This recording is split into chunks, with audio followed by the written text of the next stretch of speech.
seeking out the truth is one of the main purposes of journalism. Our role is to truthfully report and evaluate events that affect the lives of those in society. As journalists, we won't be trusted unless we adhere to the truth.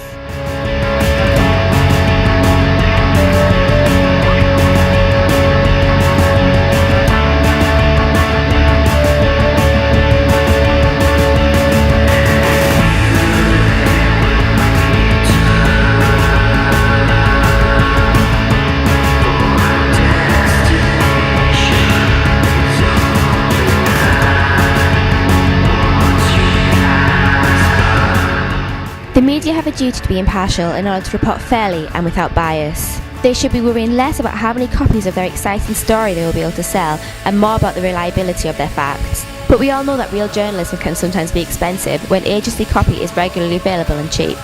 Does manufacturing a story necessarily mean it's easier to access? And isn't this just an excuse?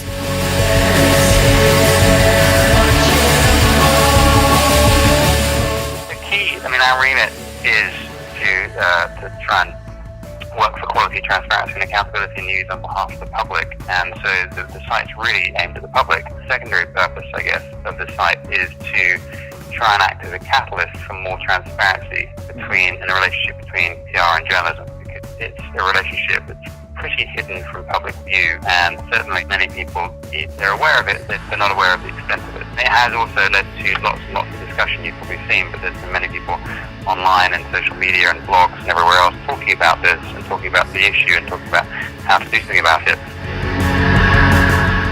I don't really know if I trust any news I get from any newspaper. Very, very little. Very little, yeah. As in a minority. The Scottish Daily Mail.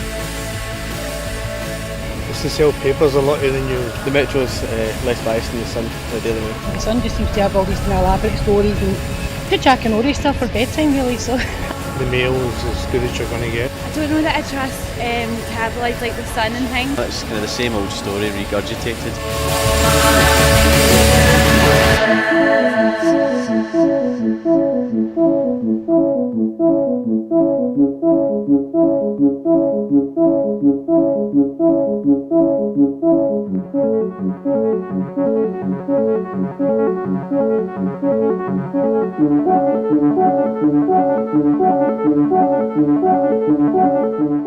Journalism has been around for a long time.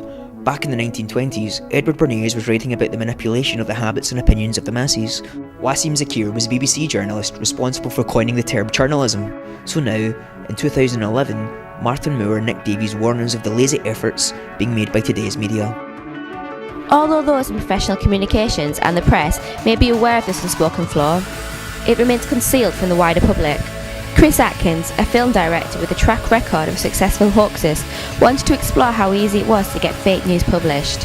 He invented a product called the chastity garter, to be worn by women when their partners were away. Should the woman's pulse raise above 120 BPM, a text message would automatically be sent to her partner. It wouldn't take Woodward and Burnside to see the flaws in the story, yet it proves irresistible to some of the press.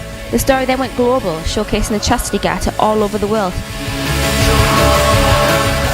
Another fakery involved the marketing of the Panazzle, supposedly the male answer to the female crystal beauty trend of Vajazzle, made famous by the Only Way is Essex girls.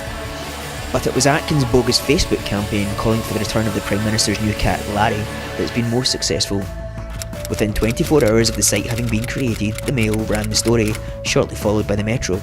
But the entirely fictitious story received the most attention in Gabby Logan's BBC 5 Live show in a light-hearted slot before the 1 o'clock news. Discussing the story with Gabby was Chief Political Correspondent John Pienaar. The deontological approach of Churnalism.com's Martin Moore and Chris Atkins to bust the industry's flaws could be perceived as an attack on the overburdened journalist. Does the responsibility rest with the journalist to not bow to temptation and rely on the press releases for stories that he or she can research on their own?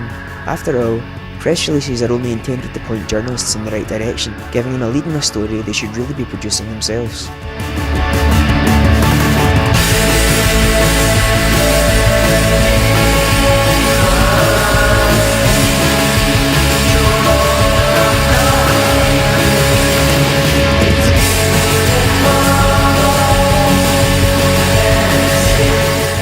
Our hope is that we will start to see, particularly in online news outlets, different a change in behaviour such that people are actually sourcing press releases much better simply by being a bit more transparent. Then they're providing a better service to their readers.